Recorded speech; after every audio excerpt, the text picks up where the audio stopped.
চ্যালেঞ্জে থাকলেও এবারের বাজেট বাস্তবায়নযোগ্য বললেন অর্থ উপদেষ্টা। কর কাঠামোয় উচ্চবিত্তকে সুবিধা দেওয়ার অভিযোগ সিপিডির।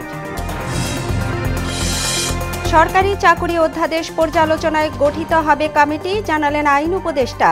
নিয়োগে এনআইডি বাধ্যতামূলক করবে ইসি। যৌক্তিক কারণ ছাড়াই নির্বাচন বিলম্বিত করছে সরকার, অভিযোগ বিএনপির। ফেব্রুয়ারি থেকে এপ্রিলের মধ্যেই ভোট চায় জামায়াত।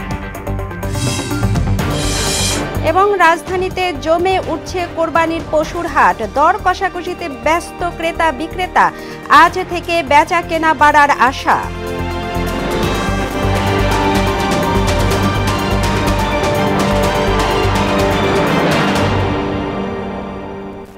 আসসালামু আলাইকুম, মোহনা সংবাদে স্বাগত। শুনছিলেন শিরোনাম, আপনাদের সাথে আছি তাবিশির আলিজা।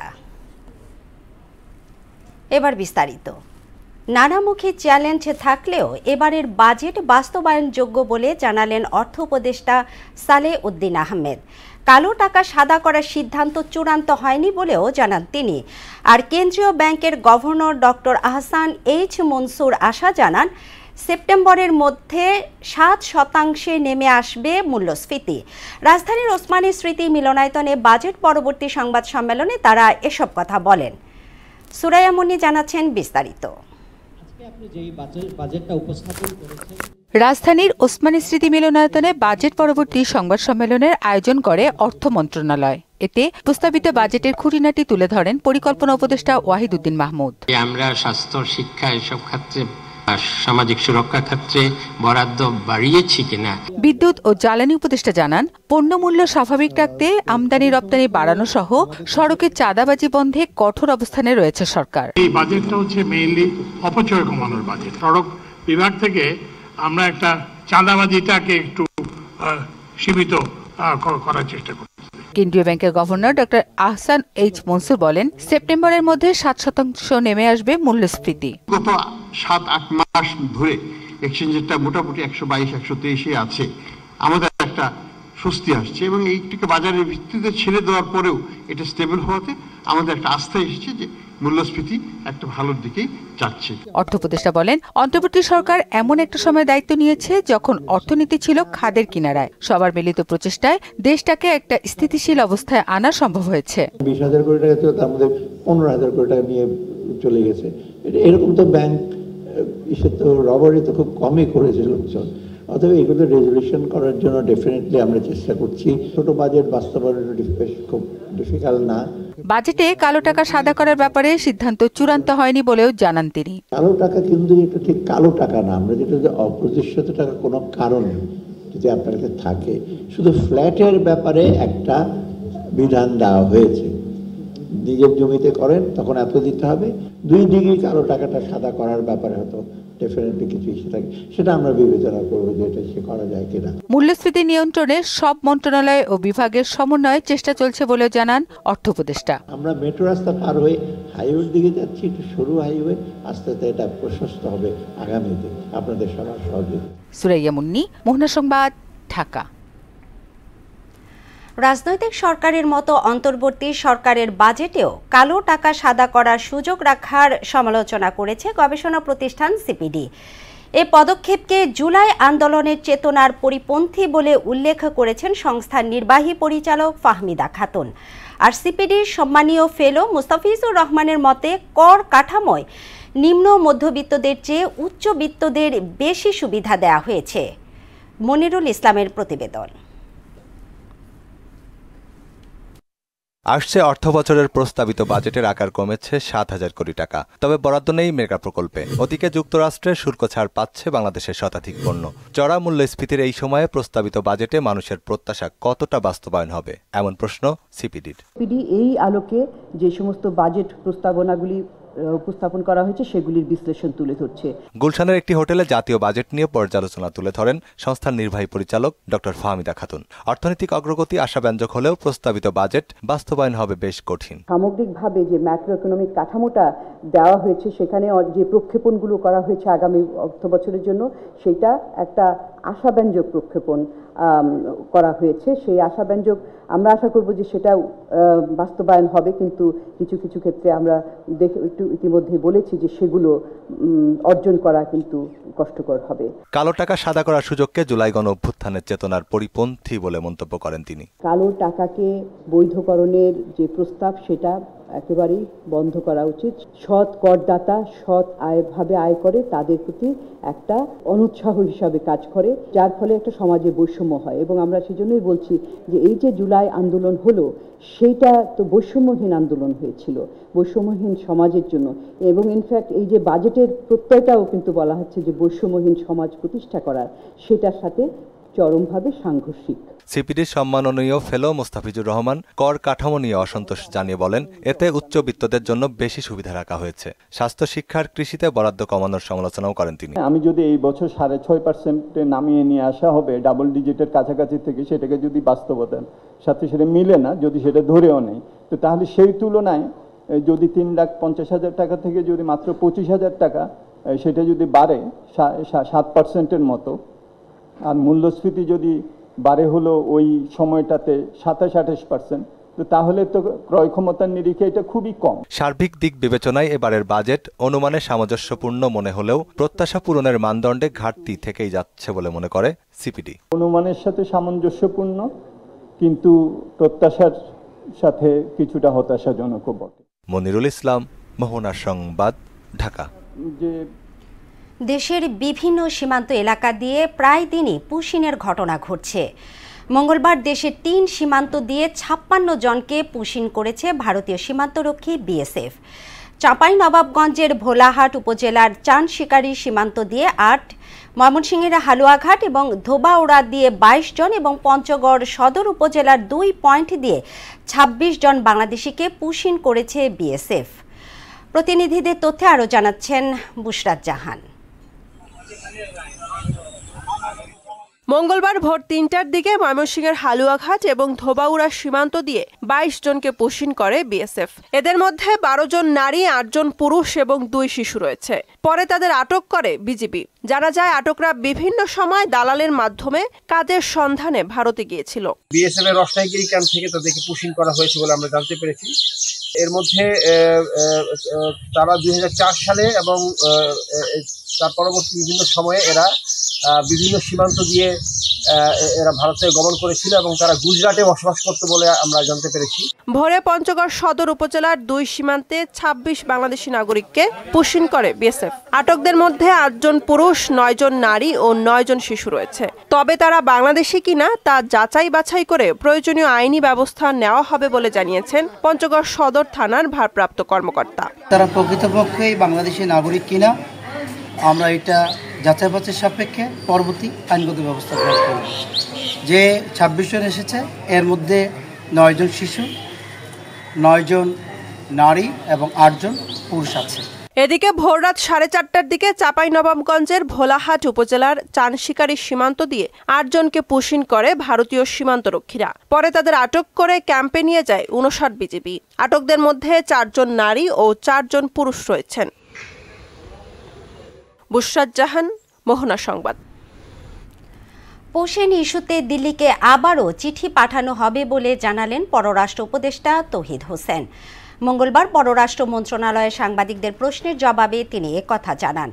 শেখ হাসিনাকে ফেরত চেয়ে প্রয়োজনে ভারত সরকারকে আরেক দফা চিঠি দেওয়ার কথাও জানান উপদেষ্টা। পুশিন হচ্ছে এবং সেটাকে তো ফিজিক্যালি ঠেকানোর মতো তো সম্ভব না আসলে। এটা নিয়ে ভারতের সাথে আমাদের চিঠি আদান প্রদান হচ্ছে। আমরা বলেছি যে এটা পদ্ধতি অনুযায়ী যেন যাওয়া হয়।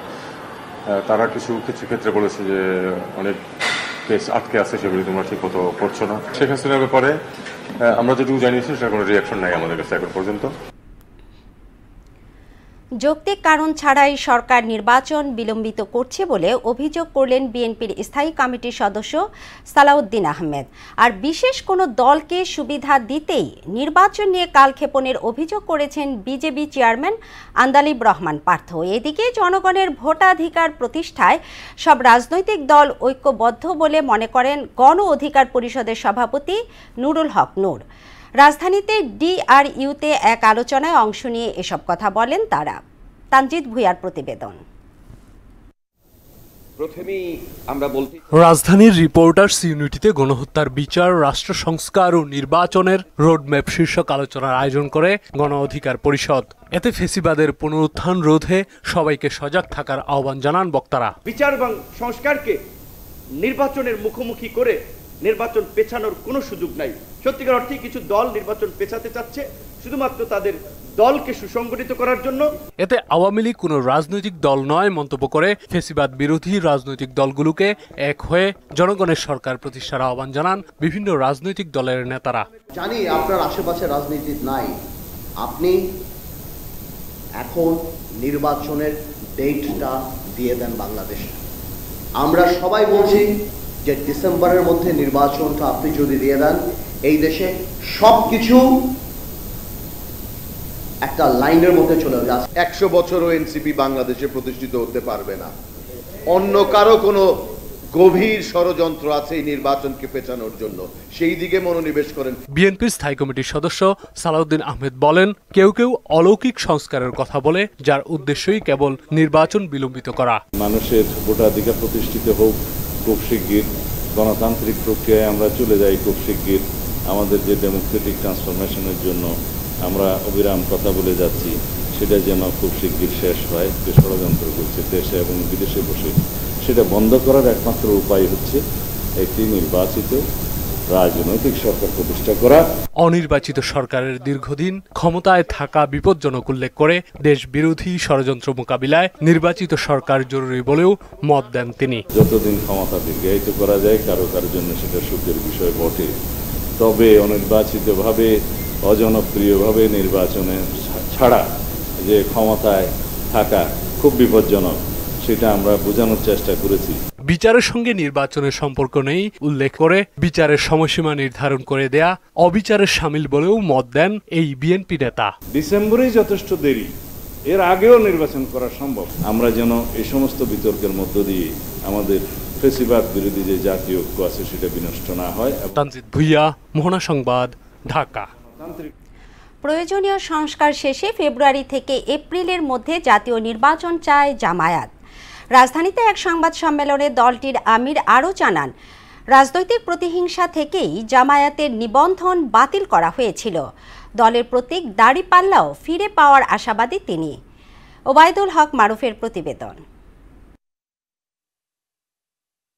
দলের নিবন্ধন ফিরে পেতে দীর্ঘ এক যুগ আইনি লড়াই শেষে রবিবার আপিল বিভাগ থেকে নিবন্ধন ফিরে পায় জামায়াতে ইসলামী। এ নিয়ে প্রতিক্রিয়া জানাতে মঙ্গলবার রাজধানীর একটি হোটেলে সংবাদ সম্মেলনের আয়োজন করে দলটি, যাতে অংশ নেন ঢাকায় অবস্থানরত বিভিন্ন দেশের কূটনৈতিক সহ দলের শীর্ষ নেতারা। এই রায় প্রকাশ হওয়ার আগে জামায়াতে ইসলামীর যে অবস্থা ছিল, তার নিবন্ধন, তার প্রতীক, সেই বিষয়টি সমাধান করার জন্য, দ্রুত সমাধান করার জন্য নির্বাচন কমিশনকে তারা নির্দেশ প্রদান করেন। ফ্যাসিস্ট বিদায় নিলেও ফ্যাসিজম বিদায় নেয়নি জানিয়ে জামায়াতের আমির বলেন, ফ্যাসিজম নির্মূলে ফেব্রুয়ারি থেকে এপ্রিলের মধ্যে সুষ্ঠু ও গ্রহণযোগ্য নির্বাচন চান তারা। ফ্যাসিজম বাংলাদেশ থেকে এখনো বিদায় নেয়নি, তার কালো ছায়া এবং ভূত এখনো জাতির ঘাড়ে রয়ে গিয়েছে। এই জন্য প্রয়োজন হবে একটি অবাধ, সুষ্ঠু এবং গ্রহণযোগ্য নির্বাচন অনুষ্ঠানের। এটিএম আজহারের মুক্তি ও মানবতা বিরোধী অপরাধ ট্রাইব্যুনালে শীর্ষ রাজনৈতিক নেতাদের উপর কার্যকর হওয়া বিচার বিষয়ে জানতে চাইলে তিনি বলেন, এই জীবনগুলো আর ফেরত আসবে না, কিন্তু দুনিয়াবাসীর সামনে এটা পরিষ্কার হয়ে গিয়েছে রায়ের মাধ্যমে যে তাদেরকে কিভাবে খুন করা হয়েছে। আমরা চাই না বিচার বিভাগকে ব্যবহার করে আমাদের উপর যে অবিচার করা হয়েছে, সেইটা আমরা যে বিচার চাইব সেখানে কারো উপর অবিচার করা হোক, এটা আমরা চাই না। দেশের সার্বভৌমত্বের উপর কারো আধিপত্য মেনে নেওয়া হবে না বলেও জানান ডাক্তার শফিকুর রহমান। বাংলাদেশের রাজনীতি, সমাজ, সংস্কৃতি, আমাদের সার্বভৌমত্বের উপর আমরা কোনো ধরনের আধিপত্য কারো মেনে নেব না। ওবায়দুল হক মারুফ, মোহনা সংবাদ, ঢাকা। সরকারি চাকুরি অধ্যাদেশ পর্যালোচনায় উপদেষ্টা সহ সংশ্লিষ্টদের নিয়ে উচ্চ পর্যায়ের কমিটি গঠন করা হবে বলে জানিয়েছেন আইন উপদেষ্টা আসিফ নজরুল। অধ্যাদেশ বাতিলের দাবিতে সচিবালয়ে আন্দোলনরত কর্মচারীরা স্মারকলিপি পেশ করার সময় এ কথা বলেন তিনি। উপদেষ্টা বলেন, তাদের দাবি এবং আপত্তিগুলো শোনার জন্য একটি উচ্চ পর্যায়ের কমিটি গঠন করা হবে এবং ওই কমিটির সুপারিশ উপদেষ্টা পরিষদে উপস্থাপন করা হবে বলেও জানান তিনি। উপদেষ্টা পর্যায়ে একটা উচ্চ পর্যায়ের কমিটি করা হবে। কমিটিকে দায়িত্বই দেওয়া হবে যে ওনাদের যে আপত্তিগুলো আছে এগুলি ভালো করে শোনা, বিবেচনা করা এবং সেটা অনুযায়ী সুপারিশ প্রণয়ন করা। আর আমি শুধু আপনাদের একটু বলতে পারি যে সর্বোচ্চ মানবিক দিক থেকে এই ওনাদের আপত্তির বিষয়গুলো বিবেচনা করার একটা মানসিকতা সরকারের মধ্যে রয়েছে। চাকরির নিয়োগে জাতীয় পরিচয়পত্র বাধ্যতামূলক করতে উদ্যোগ নিচ্ছে নির্বাচন কমিশন। মঙ্গলবার বিকেলে ইসি ভবনে এনআইডি মহাপরিচালক ASM হুমায়ুন কবির সাংবাদিকদের এ তথ্য জানান। চাকরির ক্ষেত্রে ব্যবহৃত একাডেমিক তথ্যের সাথে জাতীয় পরিচয়পত্রের তথ্যে অমিল পাওয়ায় এই পদক্ষেপ বলেও জানান তিনি। এছাড়া আগামী 15 জুলাইয়ের মধ্যে নবম দেশ হিসেবে জাপান প্রবাসীদের ভোটার তালিকা অন্তর্ভুক্তির কাজ শুরু হবে বলেও জানান হুমায়ুন কবির। গণপ্রশাসনের যে আইন আছে সেখানে নিয়োগের ক্ষেত্রে আপনারা নিশ্চয়ই জানেন যে এইচএসসি সার্টিফিকেটটাকে বেশি গুরুত্ব দেওয়া হয় এবং সাথে সাথে আরও কিছু ডকুমেন্টের কথা বলা হয় বা এসএসসি সার্টিফিকেট। কিন্তু এনআইডির বিষয়টি কিন্তু জনপ্রশাসনের আইন, যে আইনটা বাংলাদেশের সবাই কম বেশি ফলো করে, কম বেশি না সরকারি অফিসগুলো ফলো করে, তো সেই আইনে এটা নাই। তো আমরা সেই উদ্যোগটা গ্রহণ করব, আমরা করা দরকার এটা মনে করছি এবং আমরা এটা সংশ্লিষ্ট সকল কর্তৃপক্ষকে এই সমস্যাগুলো উল্লেখ করে জানাবো যাতে এটা বাধ্যতামূলক করা হয়। বৃষ্টির আশীর্বাদে প্রাণ ফিরেছে বুড়িগঙ্গায়, তবে এখনও নর্দমায় পরিপূর্ণ আদি বুড়িগঙ্গা চ্যানেল। টানা বৃষ্টিতেও নেই পানি প্রবাহ। দূষণের কারণে কোনো ঋতুতেই মাছের দেখা মেলে না এই নদীতে। এতে উদ্বেগ জানিয়ে পরিবেশবিদরা বলছেন, নদী কেন্দ্রিক অর্থনীতি সচল রাখতে বুড়িগঙ্গা রক্ষায় বাস্তবসম্মত উদ্যোগের বিকল্প নেই। নাদিম মুস্তফার ক্যামেরায় উষা ফেরদৌসের রিপোর্ট। সুরুজ মিয়া 40 বছর ধরে বুড়িগঙ্গার আদি চ্যানেলে নৌকা চালিয়ে জীবিকা নির্বাহ করেন। এই 4 দশকে চোখের সামনেই বুড়িগঙ্গার স্বচ্ছ জল কালো হতে দেখেছেন। প্রত্যক্ষ করেছেন প্রাচীন জলপথটি বরাট হতে। সরকার যদি একটা কাম করে, মানে এইটার মুখটা তুলে দিতে পারলে অন্তত 10টা হাত যদি মনে করেন যে মুখ ড্রেনটাকে, তাহলে নদীর পরিবেশ সুন্দর হবে। 10টা 12টা ডেকোয়ার না তুলে দিচ্ছে শেখাল নাই, বুঝছেন, 30,000 কোটি টাকা শেখাল খায়া পাকছে এই দেশ থেকে। হাতির ঝিলের মতো আদি বুড়িগঙ্গা চ্যানেল দৃষ্টিনন্দন করার উদ্যোগ নিয়েছিল ঢাকা দক্ষিণ সিটি কর্পোরেশন। পুনরুদ্ধার ও খননে প্রায় 30 কোটি টাকা ব্যয়ও করা হয়, কিন্তু কাজের কাজ কিছুই হয়নি। মাত্র 1.5 বছরের মাথায় ফিরেছে আগের রূপে। মুখ পুরোটাই বন্ধ, ওই সাইডে যে মুখটা আছে ওই মুখটা দিয়ে টলার ঢোকে না। সব বড় তো আপনার মনে করেন যে ময়লা বইরা আপনার সবকিছু নষ্ট হয়ে গেছে। বৃষ্টির আশীর্বাদে প্রাণ ফিরেছে বুড়িগঙ্গায়। দূর হয়েছে কুচকুচে কালো রং, নেই চিরচেনা দুর্গন্ধ। স্বচ্ছ জলে ভেসে বেড়াচ্ছে সবুজ কচুরিপানা। বুড়িগঙ্গার স্বচ্ছ গ্রান নিতে দুই পাড়ে ছুটে আসছেন বহু মানুষ। পানি যখন বাড়ে না তখন দেখা যাচ্ছে আপনার একটু লোকজনও বাড়ে, ঘুরতে একটু আসে, নৌকা দাও পারাপার একটু বেশি হয়। তবে দীর্ঘ দূষণের কারণে টলমলে জলেও এখন আর মাছের দেখা মেলে না। এতে আক্ষেপের শেষ নেই স্থানীয়। মাছ থাকে না কেন, মানে আমাদের এই এলাকায় কামরাঙ্গি চরেতে যত ময়লা আবর্জনা, তো তিনি তো এই বুড়িগঙ্গা নদীতেই তো আবর্জনাটা করে বাইর হয়। মাছ এখানে পাওয়া যায় না, মানে শাকার বীজ বলতে গেলে চলে, মানে হিউজ পরিমাণে শাকার বীজ। বুড়িগঙ্গা বাঁচাতে এযাবৎ কাল নেয়া সব পদক্ষেপই ভেস্তে গেছে। পরিবেশবিদদের মতে রাজধানীর অর্থনৈতিক কর্মকাণ্ড বেগবান করতে বুড়িগঙ্গা বাঁচানোর লড়াইয়ে সততার সঙ্গে আঁটঘাট বেঁধে মাঠে নামতে হবে। কেমিক্যাল দূষণ, বর্জ্য দূষণ এবং প্লাস্টিক দূষণ তিনটি সবার চোখের সামনে হওয়ার পরও এটিকে কমানোর জন্য কার্যকর ব্যবস্থা অনুপস্থিত রয়েছে। আমরা বিগত সরকারের সময়েও এই নদীকে উদ্ধারের বিষয়ে প্রকল্প নির্ভরতা লক্ষ্য করেছি এবং সেখানে মহামান্য হাইকোর্টের সিএস খতিয়ান অনুযায়ী যে সীমানা নির্ধারণের বিষয়টি ছিল সেটিও যথাযথভাবে সম্পূর্ণ হতে আমরা দেখি নাই, ফলে নদী হুমকির সম্মুখীন হচ্ছে। বুড়িগঙ্গার তলদেশে 12 ফুটেরও বেশি প্লাস্টিক ও পলিথিন জমে আছে। এসব অপসারণ করা গেলে শুষ্ক মৌসুমেও কিছুটা স্বচ্ছ পানির দেখা মিলত বলে মনে করেন তিনি। উষা ফেরদৌস, মোহনা সংবাদ, ঢাকা। কোরবানির ঈদ ঘিরে রাজধানীর গাবতলীতে জমে উঠেছে দেশের সবচেয়ে বড় পশুর হাট। দেশি বিদেশি নানা জাতের গরু নিয়ে হাটে হাজির হয়েছেন খামারিরা। ক্রেতারাও ভিড় করছেন পছন্দের পশু কিনতে। তবে বেচা কেনা এখনও অনেকটা দর কষাকষিতেই সীমাবদ্ধ। আজ থেকে তা বাড়বে বলে আশা করছেন বিক্রেতারা। নাদিম মোস্তফার ক্যামেরায় আরও জানাচ্ছেন মুনতাসির মামুন।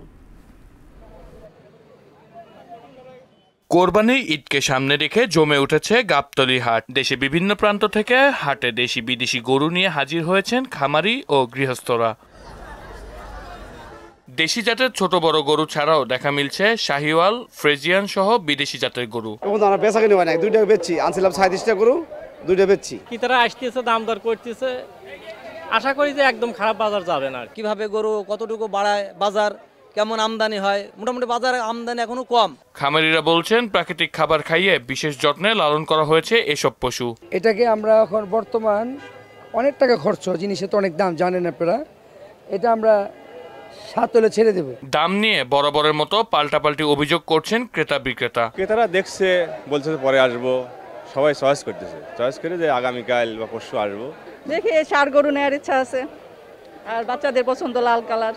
আজকে খুব একটা বেশি বেচাকেনা হচ্ছে না, কিন্তু দাম চাচ্ছে একটু বেশি হিসাবে। হাটের নিরাপত্তা নিশ্চিত সহ যে কোনো অপ্রীতিকর ঘটনা মোকাবেলায় প্রস্তুত আইন শৃঙ্খলা বাহিনী। যারা ক্রেতা আছেন তারা এখানে গরু কিনতে আসেন, বিক্রি করতে আসেন, এখানে একটা বড় ধরনের মানি ট্রানজ্যাকশন হয়।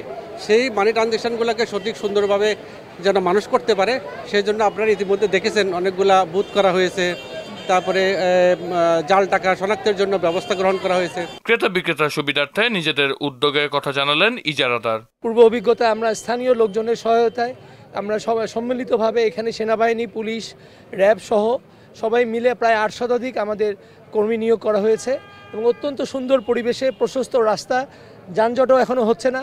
আমরা আশাবাদী, প্রচুর গরু সরবরাহ আসছে, পশু দিয়ে এখন ভরে যাচ্ছে, বিক্রয় শুরু হয়েছে। বৃহস্পতিবার থেকে কেনাবেচা আরো বাড়বে বলে জানান তিনি। পছন্দের পশু ক্রয় করার আগে অবশ্যই গাবতলীতে আসবেন। মুনতাসির মামুন, মোহনা সংবাদ, ঢাকা। আবারও মোহনা ডিজিটালে মিলিয়ন ভিউ অর্জনকারী সহকর্মীদের সম্মাননা প্রদান করল মোহনা পরিবার। এ উপলক্ষে মোহনা ভবনে এক অনুষ্ঠানের আয়োজন করা হয়।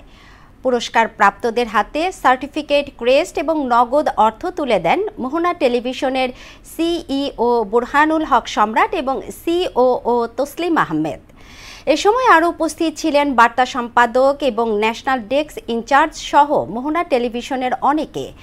বিস্তারিত জানাচ্ছেন আফরিন পপি। ওকে, আমরা শুরু করব না। মোহনার ডিজিটাল প্ল্যাটফর্মে দেশের বিভিন্ন জেলার প্রতিনিধিদের পাঠানো সংবাদে মিলিয়ন ভিউ অর্জনকারী সহকর্মীদের হাতে দ্বিতীয়বারের মতো পুরস্কার তুলে দিতে এক অনুষ্ঠানের আয়োজন করে মোহনা পরিবার। এতে দেশের বিভিন্ন জেলার প্রতিনিধিরা অংশ নেন। পুরো ডিজিটাল টিম এটার পিছনে আছে, অবদান আছে, তার পাশাপাশি আপনাদের অবদান এখানে আছে। আগামীতে এই অনুষ্ঠান আরও প্রভাবিত করবে এবং সেখানে পুরস্কার প্রাপ্তের সংখ্যা আরও বেশি হবে। পুরস্কার কিন্তু আপনারা পাচ্ছেন, কিন্তু আমরা কিছু চাই। আমরা কি চাই? পুরস্কারই পান আপনারা, আবারও পান। যাদের সম্মানিত কিছু দিতে পারছি, আশা করি আরও সামনে আমরা ঢাকার বাইরে যারা প্রতিনিধি আছেন তাদেরকে আমরা দিতে উপকৃত সহকৃত হব। এমন একটি আয়োজনে মোহনা টেলিভিশনের প্রতি কৃতজ্ঞতা জানানোর পাশাপাশি ভবিষ্যতে আরও নতুন নতুন চমকপ্রদ সংবাদ প্রদানের আশা ব্যক্ত করেন পুরস্কারপ্রাপ্ত সহকর্মীরা। মোহনার পুরো পরিবার আমাকে যেভাবে করে আন্তরিকতার সাথে আপন করে নিয়েছে এবং আমার প্রত্যেকটা কাজে তারা আমাকে সবসময় অ্যাপ্রিসিয়েটও করেছে। এটা আসলে সামনে এগিয়ে যাওয়ার অনেক বড় ইন্সপিরেশন এবং এই অ্যাওয়ার্ড বা সার্টিফিকেট যে সম্মান যেটা হয় এটা পুরো টিমের, ডিজিটাল টিমের, কারণ এখানে যারা কাজ করে তারা খুব ডেডিকেটেড। কাজকে এই মোহনার মাধ্যমে তুলে ধরতে পারছি এবং যে মোহনা আমাদেরকে সেইভাবে মূল্যায়ন করেছে, এজন্য মোহনা পরিবারের কাছে কৃতজ্ঞ। সার্টিফিকেট এবং যে ক্রেজ, এটা আসলে আমার উৎসাহটা আরও বাড়িয়ে দিয়েছে নিউজের ক্ষেত্রে। প্রথমেই ধন্যবাদ জানাচ্ছি মোহনা টিভিকে আমাকে পুরস্কৃত করার জন্য। এই প্রথম আমি পুরস্কার পেলাম। এর চাইতেও ভালো কিছু মোহনাকে দেব এবং মোহনাও আমাদেরকে এর চাইতে ভালো কিছু দেবে, এই প্রত্যাশা। এবার ধরে দ্বিতীয়বার, তো আমি খুব খুশি। আমরা চাই যে মোহনা টেলিভিশনকে 1 থেকে 5-এর মধ্যে নিয়ে যাওয়ার জন্য। অনুষ্ঠানে মোহনা টেলিভিশনের সিইও বলেন, সহকর্মীদের কষ্টের তুলনায় এই আয়োজন অনেক ছোট। এটা আমরা দিচ্ছি, এটা দেখে আয়োজন দেখে মনে হতে পারে অনেক কিছু, আসলে খুব বেশি কিছু না, খুবই ছোট্ট আপনাদের কষ্টের তুলনায়। এটুকু যদি আপনারা খুশি হন সেটা আমরা কৃতজ্ঞ আপনাদের বিনয়ের প্রতি। কিন্তু আমরা চেষ্টা করব এবং আমাদের এই লক্ষ্য রয়েছে যে স্থায়ী কাঠামোর মধ্যে যেন আমরা যেতে পারি, যাতে করে দুই পক্ষ থেকে জবাবদিহিতার একটা জায়গা তৈরি হয়। যারা পেলেন পুরস্কার তাদের সবার প্রতি অভিনন্দন। এ সময় প্রতিষ্ঠানটির সিইও বলেন, ভবিষ্যতেও এ ধারা অব্যাহত থাকবে। আমরা আছি আপনাদের জন্য, যা সমস্যা হবে, যা কিছু দরকার পড়বে আমি আছি, সিউ স্যার আছে, এবং আমাদের সব থেকে যে অনুপ্রাণিত করে থাকে, সাহস দিয়ে থাকে, হচ্ছে আমাদের ব্যবস্থাপনা পরিচালক শাহেদ আহমেদ মজুমদার স্যার। উনি আমাদের সার্বক্ষণিক যা যা প্রয়োজন তা করে থাকে আমাদের।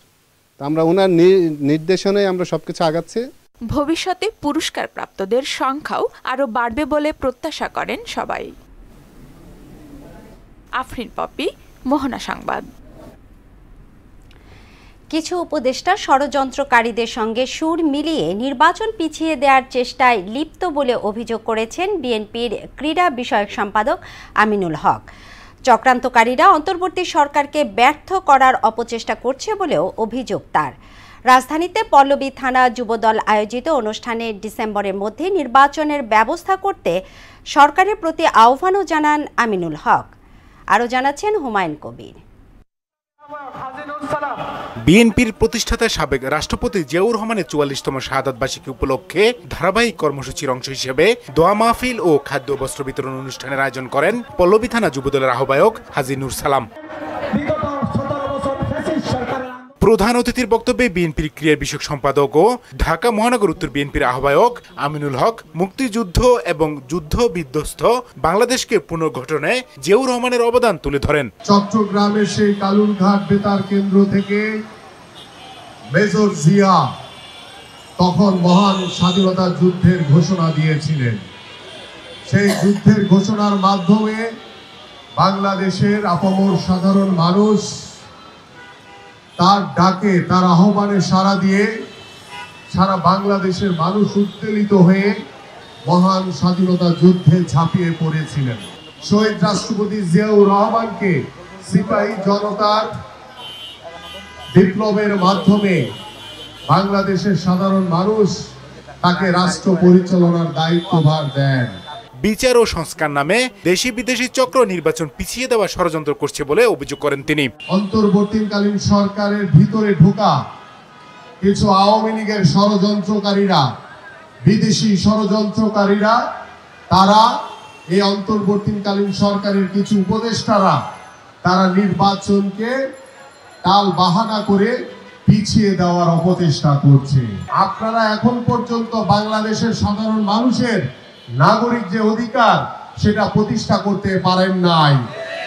এই জন্য আপনাদের কাছে আহ্বান করব, টাল বাহানা বাদ দিয়ে বাংলাদেশের মানুষ, বাংলাদেশ জাতীয়তাবাদী দল বিএনপি সহ সকল যুগপৎ আন্দোলনের সকল রাজনৈতিক দল আগামী ডিসেম্বরের মধ্যে নির্বাচন চায়। তারেক রহমানের নেতৃত্বে একটি মানবিক বাংলাদেশ গড়ে তোলার প্রত্যয় জানান আমিনুল হক।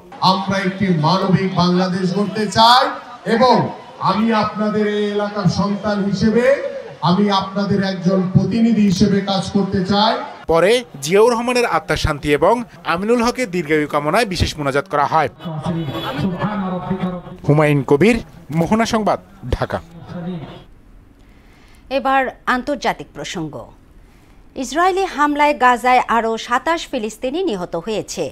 এই নিয়ে গেল ১৯ মাসের তাণ্ডবে প্রাণহানি ছাড়ালো ৫৪,৫০০। এদিকে শান্তি আলোচনার দিনই পাল্টাপাল্টি হামলা চালিয়েছে রাশিয়া ইউক্রেন। এতে রাশিয়ার অনেক এলাকা বিদ্যুৎ বিচ্ছিন্ন হয়ে পড়ে। যুদ্ধ বন্ধে নতুন শর্ত দিয়েছে রাশিয়া। ইশতিয়াক হোসেনের ডেস্ক রিপোর্ট। ত্রাণ নিতে আসা নিরীহ ফিলিস্তিনিদের আবারও গুলি করেছে ইসরায়েলি সেনারা। খাবার আনতে গিয়ে নতুন করে লাশ হয়ে ফিরেছেন ২৭ ফিলিস্তিনি। মঙ্গলবার রাফা অঞ্চলে এই ঘটনা ঘটে বলে জানিয়েছে সেখানকার স্বাস্থ্য মন্ত্রণালয়। এই নিয়ে ৫৪,৫০০ ছাড়িয়েছে মোট প্রাণহানি। হামাসকে নির্মূল করতে গিয়ে গাজায় ইসরায়েলি সেনারা যুদ্ধাপরাধ করছে বলে জানিয়েছেন মার্কিন স্টেট ডিপার্টমেন্টের সাবেক মুখপাত্র ম্যাথিউ মিলার। স্থানীয় সময় সোমবার একটি সাক্ষাৎকারে তিনি কথা বলেন। এদিকে শান্তি আলোচনার দিনই পাল্টাপাল্টি হামলা চালিয়েছে রাশিয়া ও ইউক্রেন। রাশিয়ার বিভিন্ন অঞ্চলে সোমবার বিমান হামলার দাবি করেছে জেলেনস্কি বাহিনী। এতে অনেক এলাকা বিদ্যুৎ বিচ্ছিন্ন হয়ে পড়ে। জবাবে ইউক্রেনের ওডেসা অঞ্চলের বিভিন্ন স্থাপনায় হামলা চালানোর দাবি করেছে মস্কো। অন্যদিকে রাশিয়া ইউক্রেন যুদ্ধ বন্ধে ইউক্রেনকে তাদের বড় অংশ ছেড়ে দিতে হবে বলে শর্ত দিয়েছে রাশিয়া। একই সঙ্গে ইউক্রেনের সেনাবাহিনীর আকার সীমিত করতে হবে বলেও দাবি করেছে মস্কো। ভূমিকম্পে নিরাপদ আশ্রয়ে স্থানান্তরের সময় পাকিস্তানের করাচি কারাগার থেকে 2 শতাধিক বন্দী পালিয়ে গেছে। তাদের ধরতে ব্যাপক অভিযান শুরু করেছে দেশটির নিরাপত্তা বাহিনী। মঙ্গলবার ভোরে বিষয়টি নিশ্চিত করে কর্তৃপক্ষ। ইশতিয়াক হোসেন, মোহনা সংবাদ। ক্রীড়াঙ্গনের খবর। বিসিবির সদ্য সাবেক সভাপতি ফারুক আহমেদকে অপসারণ কেন অবৈধ ঘোষণা করা হবে না এই মর্মে রুল জারি করেছেন হাইকোর্ট। মঙ্গলবার বিচারপতি রাজিক আল জলিল এবং বিচারপতি সাথিকা হোসেনের সমন্বয়ে গঠিত হাইকোর্ট বেঞ্চ এ আদেশ দেন। একই সঙ্গে আদালত জানিয়েছেন আপাতত আমিনুল ইসলামের নেতৃত্বেই বিসিবির কার্যক্রম চলবে। ফারুক আহমেদের পক্ষে রিটের শুনানি করেন ব্যারিস্টার রুহুল কুদ্দুস কাজল এবং ব্যারিস্টার কায়সার কামাল। জাতীয় ক্রীড়া পরিষদের পক্ষে শুনানি করেন অ্যাটর্নি জেনারেল আসাদুজ্জামান এবং বিসিবির পক্ষে ছিলেন ব্যারিস্টার নাসির উদ্দিন অসীম। শেষ করছি মোহনা সংবাদ, তবে যাবার আগে শিরোনামগুলো আরও একবার।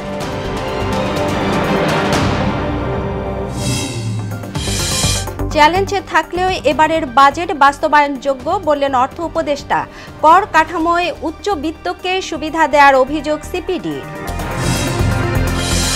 সরকারি চাকরি অধ্যাদেশ পর্যালোচনায় গঠিত হবে কমিটি, জানালেন আইন উপদেষ্টা। নিয়োগে এনআইডি বাধ্যতামূলক করবে ইসি। যৌক্তিক কারণ ছাড়াই নির্বাচন বিলম্বিত করছে সরকার, অভিযোগ বিএনপির।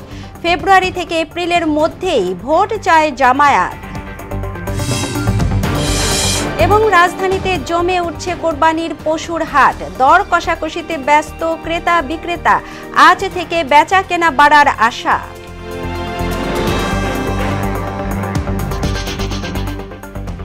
এই ছিল মোহনা সংবাদে। মোহনার সবশেষ খবর জানতে ভিজিট করুন www.mohna.tv। সংবাদ দেখতে পারেন ফেসবুক ও ইউটিউবেও। এতক্ষণ সঙ্গে থাকার জন্য ধন্যবাদ সবাইকে।